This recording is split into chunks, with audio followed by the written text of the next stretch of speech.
Welcome back. You're watching World News and I'm your host, Klaudia Czerwińska. The Rearm Europe defense spending plan and ways of reaching a fair and just peace in Ukraine are some of the main topics of discussions at the Emergency EU Leaders Summit in Brussels today. We are now joined by our correspondent Kazimierz Łysiak, who is on the ground. Good morning, Kazimierz. So can EU leaders agree on this new way of funding defense during such an important, such a busy day? Good morning, Claudia. We currently have EU leaders approaching the venue. They are already stepping inside the building. We are seeing Ukrainian President Volodymyr Zelensky there on site, as well as Polish Prime Minister Donald Tusk, who has spoken to the press. So any minute now, we could be hearing from the Ukrainian leader. So be on the lookout for that. But before that happens, let me tell you some of the most important things that the Polish Prime Minister has just said. According to the Polish Prime Minister, this is a turning point, a historic moment. He said that he is certain that European leaders will agree on this new defense plan today, especially about the 150 billion euro of a loan, a new instrument prepared by the European Commission for European countries to boost their defense spending. He also mentioned the East Shield program, something that Poland proposed, increased defense spending and increased funding from the EU for countries on the EU's and NATO's eastern flank. That, of course, includes Poland. He said that this is something that isn't questioned anymore by anyone in the bloc. And that means more investments in infrastructure, for example, to protect the borders of the EU and NATO. He also said that he will be encouraging NATO and European leaders gathered here today to send more NATO troops to the borders of EU and NATO with Russia. Whether that is something that the European leaders agree with, we have to wait and see. But generally speaking, the Polish Prime Minister was very optimistic about today's summit. He said that there is definitely a change among European leaders when it comes to defense spending. We will have to wait and see if there actually can be a consensus reached. We have countries such as Hungary and Slovakia, which have been, generally speaking, going against the current in the EU when it comes to both supporting Ukraine and standing against Russia. Now, we are waiting also for possible announcements on continued support for Ukraine. The Dutch government has announced 3.5 billion euro of additional continued aid for Ukraine. We will have to wait and see whether other European leaders agree to send more for Ukraine. And this is, of course, all very important in the face of the fact that the United States, under the Donald Trump administration, has halted all military aid to Ukraine earlier this week, sending shockwaves across Europe. And European leaders today will be discussing ways of moving forward. We now have Ukrainian President Volodymyr Zelensky standing there with European Council President Antonio Costa and European Commission President Ursula von der Leyen. There will be plenty of discussions throughout the day. Very important brainstorming, but now we are here today to take decisions and to deliver. First of all, I would like to thank we have a very important brainstorming, but now we are here today to take decisions and to deliver.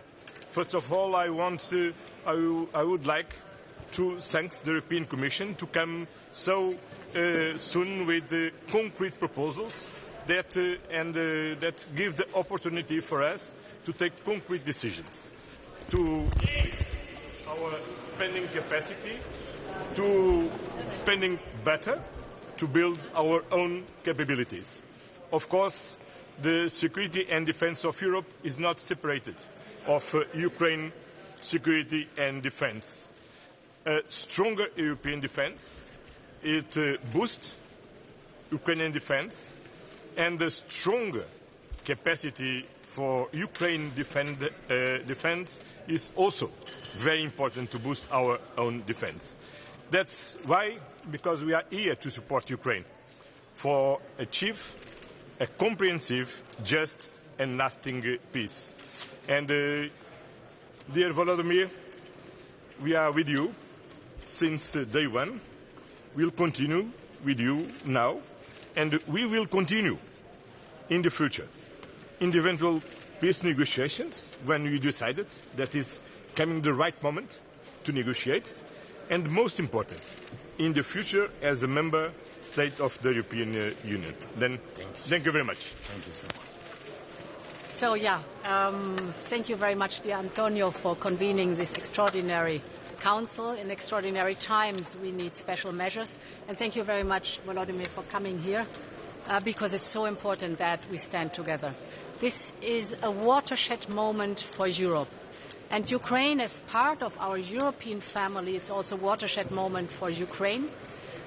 Europe faces a clear and present danger. And therefore, Europe has to be able to protect itself, to defend itself, as we have to put Ukraine in a position to protect itself and to push for a lasting and just peace. We want a peace through strength. And this is the reason why I present today to the leaders the Rearm Europe plan. The Rearm Europe plan provides up to 800 billion euros for defense investment. It gives the member states fiscal space to invest in defense. It gives the member states possibility to invest in the Ukrainian defense industry or to procure military capabilities that go right away to Ukraine.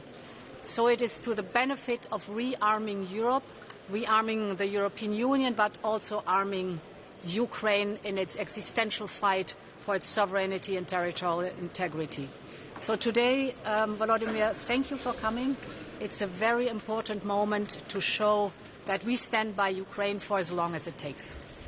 Thank you very much, dear Antonio, dear Ursula, and I want to thank all our European leaders, first of all, and for such signal, strong support, discuss on strong support from the very beginning of the war, and what's been during all this period and last week. You stay with us, and of course from all the Ukrainians, from all our nations, big appreciation. We are very thankful that we are not alone, and these are not just words, we feel it. It's very important. You made a strong signal to Ukrainian people, to Ukrainian warriors, to civilians, to all our families, and it's great that we are not alone. We feel it and we know it. Thank you so much for everything, and signals to increase our production, and signals to, with the new program, to increase the European security. That's, I think, the great decisions. Thank you again for invitation. Okay. Thank you. Bye-bye.